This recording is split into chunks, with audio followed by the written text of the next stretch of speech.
Olá, meus queridos, minhas queridas, meus queridos. Vamos então para a nossa primeira aula da base da terapia quântica e a gente vai falar hoje então sobre as principais diferenças entre a física clássica e a física moderna, que é onde se enquadra a física quântica.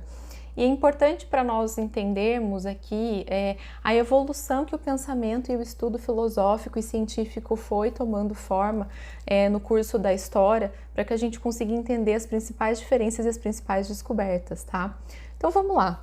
A física clássica surgiu nos anos de 1687, mais ou menos, com Isaac Newton, quando ele publicou um grande estudo que veio trazer uma grande revolução para o pensamento da época.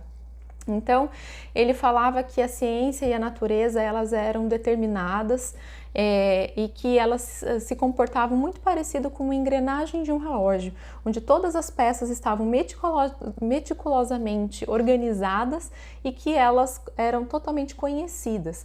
A gente chama isso de física determinística, tá? E ele dizia que tudo era matéria e a matéria era sólida, indestrutível.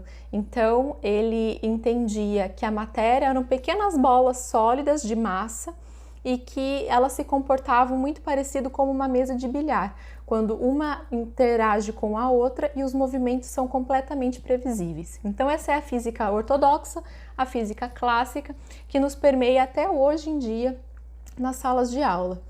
Essa física, ela vale, assim, os seus conceitos, os seus conteúdos, quando a gente fala no mundo macrocósmico, né, na ordem de grandeza da nossa rotina aqui do dia a dia. Mas quando a gente vai quebrando, descendo a lupa, fazendo aquele zoom dentro das matérias e entender qual que é a matéria fundamental do universo, que compõe o universo, essa física clássica, ela acaba caindo por terra e os seus fundamentos não descrevem esses comportamentos da natureza. Então, logo após isso, Albert Einstein veio e refutou toda a teoria de Newton, dizendo que o universo não era determinístico, que ele era relativo. Então, ele publicou a sua teoria da relatividade, que muitos de vocês devem se lembrar aí das escolas, e que ele dizia que, estudando o movimento da luz no vácuo, a propagação da luz no vácuo, nada poderia ser mais veloz ou ter uma velocidade superior à propagação da luz no vácuo, que é de 300 mil km por hora.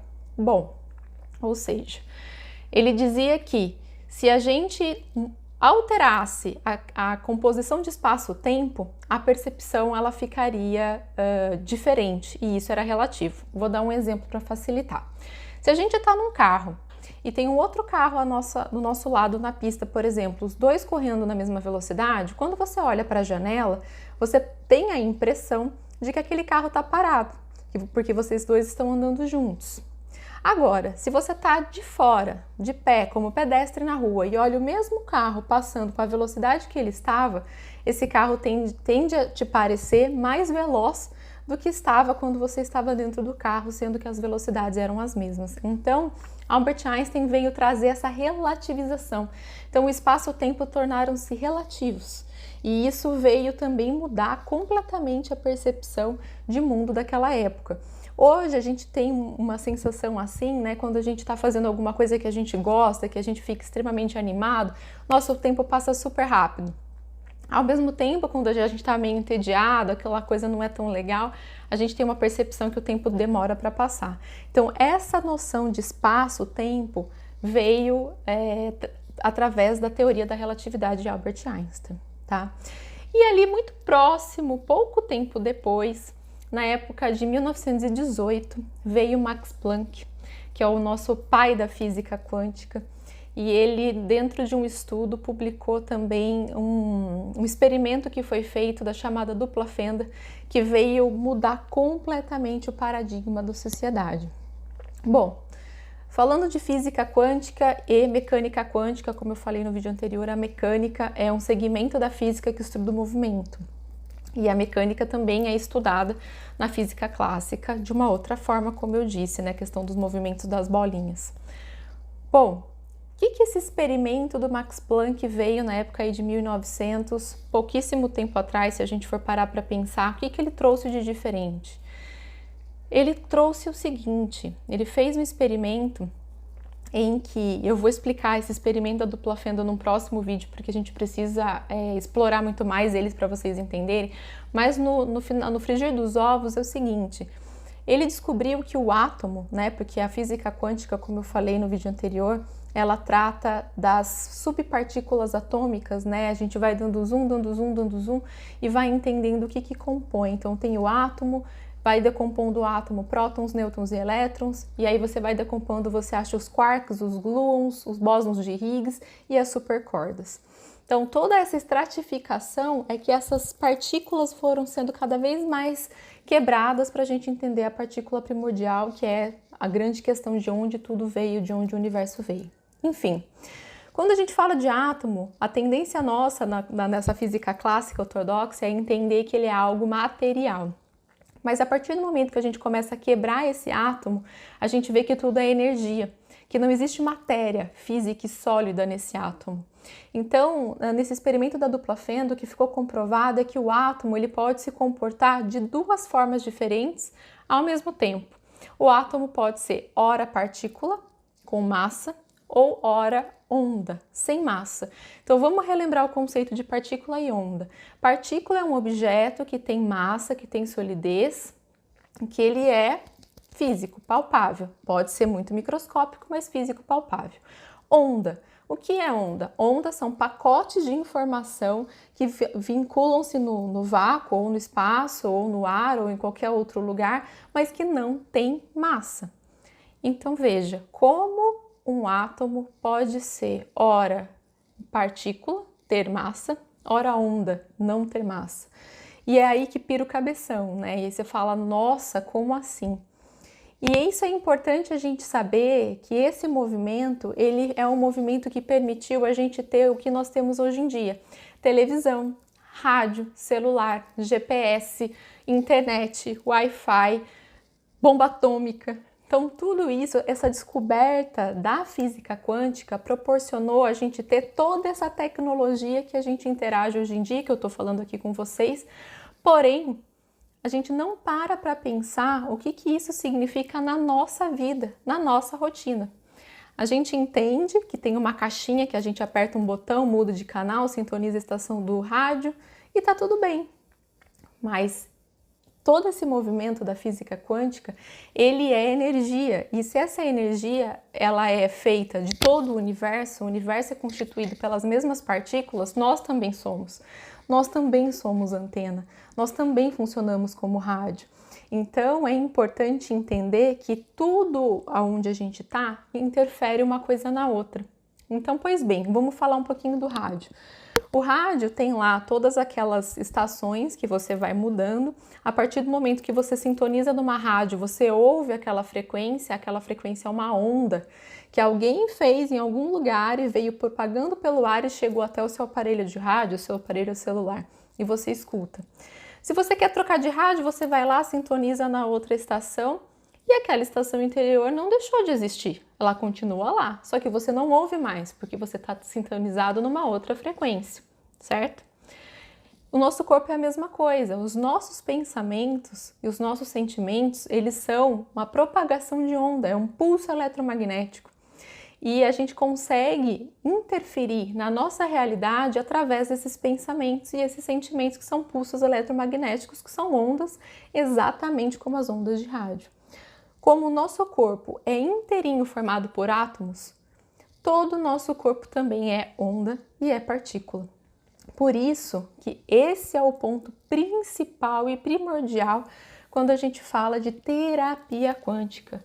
A terapia quântica vai agir diretamente na onda, na sua frequência que está desequilibrada. Então é importante a gente entender esses conceitos para dizer assim, mas isso é misticismo, isso é magia, isso é religião. Não, não é nada disso, isso é física, é pura física.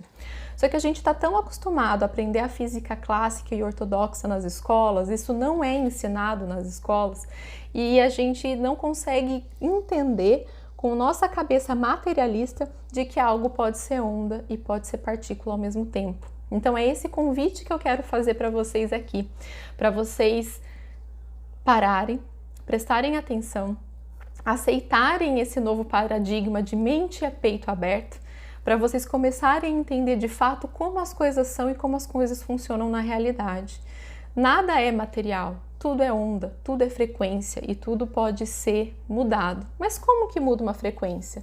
Se a gente for lembrar das teorias das cordas lá das físicas, né, por interferência construtiva. Vou dar um exemplo do que é interferência construtiva. Quando você está num lago e joga uma pedrinha, você vê aquelas ondas se propagando na água.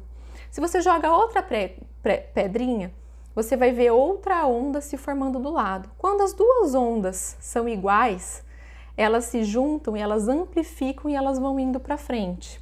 Elas aumentam. Isso significa o quê? Quando o ápice de uma onda encontra com o ápice da outra, existe uma interferência construtiva e elas se aumentam, elas se potencializam. Do mesmo modo, se você joga essas duas pedras e o vale de uma onda encontra com o pico de outra, então o vale lá embaixo encontra com o pico de outra, ela se anula. Então, é através dessa informação com interferência construtiva que a gente vai conseguir corrigir os desvios energéticos que vocês estão apresentando por determinadas questões. E aí vai no cerne da questão, né? O que vem por trás desses desequilíbrios? E aí é o convite que eu faço para vocês sobre refletir sobre os seus pensamentos e os seus sentimentos. Como nós somos antenas e os nossos pensamentos e os nossos sentimentos são pulsos eletromagnéticos e eles interagem no nosso corpo como ondas, a gente está se desequilibrando, a gente mesmo. O como a gente reage com as interferências externas também. Então fica aí, né? Nesse caso não tem nem vilão nem mocinho, não existem vítimas. Todos nós somos responsáveis pelo que nos acontece. Peraí, como assim? Eu sou responsável pelo que me acontece? Sim, você é responsável. Você é responsável por como você reage às questões que entram dentro de você. Então, a terapia quântica, ela é uma forma ou várias técnicas terapêuticas que elas podem auxiliar nesse reequilíbrio energético até que o corpo tenha uma nova estrutura para trazer uma nova condição de pensamento e sentimento. É isso. Então, acho que eu resumi um pouquinho aí o que eu queria nesse nosso primeiro encontro. Espero que vocês tenham gostado. Se vocês acham que esse conteúdo pode ajudar alguém, auxiliem compartilhando, curtindo, comentando, para que o Instagram consiga entender ali no algoritmo dele e entregar esse conteúdo para cada vez mais pessoas. Se você tem dúvida, deixa aqui no comentário suas questões. Se você quer conhecer mais, quer saber mais bibliografia sobre o tema, escreve aqui embaixo também. E a nossa próxima aula vai ser sobre a teoria da dupla fenda, que aí eu vou explicar para vocês com muitos detalhes essa questão que o Max Planck trouxe e o como ele identificou que isso é possível. Então, tudo que eu tô falando aqui, gente, não é misticismo, é ciência. Tem estudos comprovados, artigos científicos, revistas que eu posso deixar para vocês, quem quiser conhecer mais, tá bem? Um ótimo domingo para vocês, até domingo que vem. Um beijo.